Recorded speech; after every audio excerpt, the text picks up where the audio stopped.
सियार और ढोल। एक समय की बात है, जंगल के किनारे दो राजाओं में मध्य घमासान युद्ध हुआ। इस युद्ध में एक राजा विजयी हुआ, एक पराजित।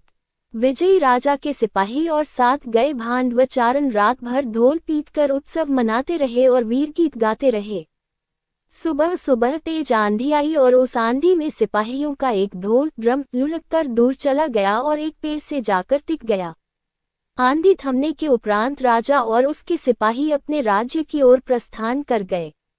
ढोल वहीं जंगल में पड़ा रह गया।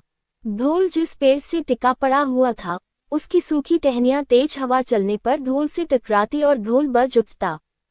उसकी धमाधम की आवाज पूरे जंगल में गूंज उठती।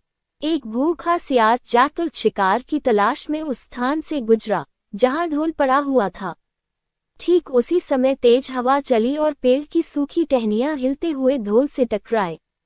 ढोल धमाधम करता बज उठा। ढोल की आवाज सुनकर सियार डर गया। उसने पहले कभी इस तरह की आवाज नहीं सुनी थी। वह सोचने लगा कि ये कैसा विचित्र स्वर वाला जीव है।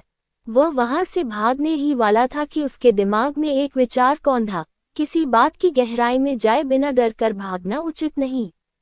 मुझे इस विचित्र जीव के निकट जाकर पता करना चाहिए कि वास्तव में ये कितना बलशाली है।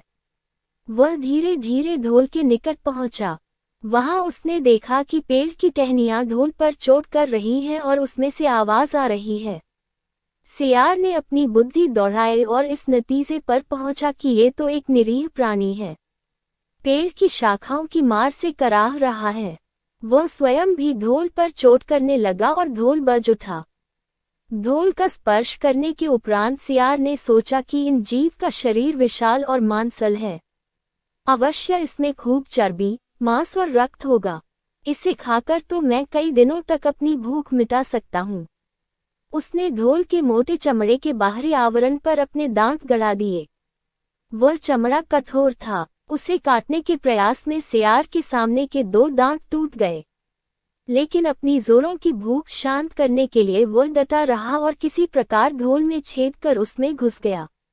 ढोल अंदर से खाली था। उसमें मांस रक्त मज्जा ना पाकर सियार बड़ा निराश हुआ। उसकी मेहनत व्यर्थ गई। सीख, जैसे ढोल बाहर से विशाल और अंदर से खोखला था, वैसे ही अपने मुंह से स्वयं की बढ़ चढ़कर